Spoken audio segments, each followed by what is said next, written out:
শুনছিলেন essential home care সংবাদ শিরোনাম। এবার বিস্তারিত।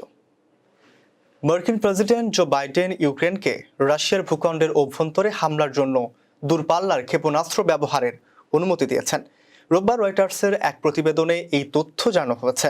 সূত্র জানিয়েছে, ইউক্রেন এই হামলার জন্য মার্কিন দূরপাল্লার ক্ষেপণাস্ত্র ব্যবহার করবে। এই ক্ষেপণাস্ত্র 190 মাইল বা 306 কিলোমিটার দূরের লক্ষ্যবস্তুতে আঘাত হানতে সক্ষম। ইউক্রেনের প্রেসিডেন্ট ভলোদিমির জেলেনস্কি এ বিষয়ে বলেন, এ ধরনের অভিযান ঘোষণা দিয়ে শুরু করা হয় না, যখন প্রয়োজন হয় তখন ক্ষেপণাস্ত্র নিজেই কথা বলে।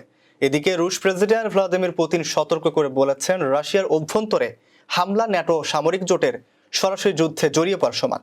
তিনি পশ্চিমা দেশগুলোকে এ বিষয়ে বারবার সতর্ক করে আসছেন। এদিকে নবনির্বাচিত মার্কিন প্রেসিডেন্ট ডোনাল্ড ট্রাম্প আগামী 20 জানুয়ারি শপথ নেবেন। তবে ক্ষমতা গ্রহণের পর তিনি ইউক্রেনকে সহায়তার বিষয়ে বাইডেনের সিদ্ধান্ত পরিবর্তন করবেন কিনা তা স্পষ্ট নয়। ট্রাম্প ইতিমধ্যে ইউক্রেনকে আর্থিক ও সামরিক সহায়তা দেওয়ার কঠোর সমালোচনা করেছেন এবং ক্ষমতা গ্রহণের পর দ্রুত যুদ্ধ শেষ করার প্রতিশ্রুতি দিয়েছেন।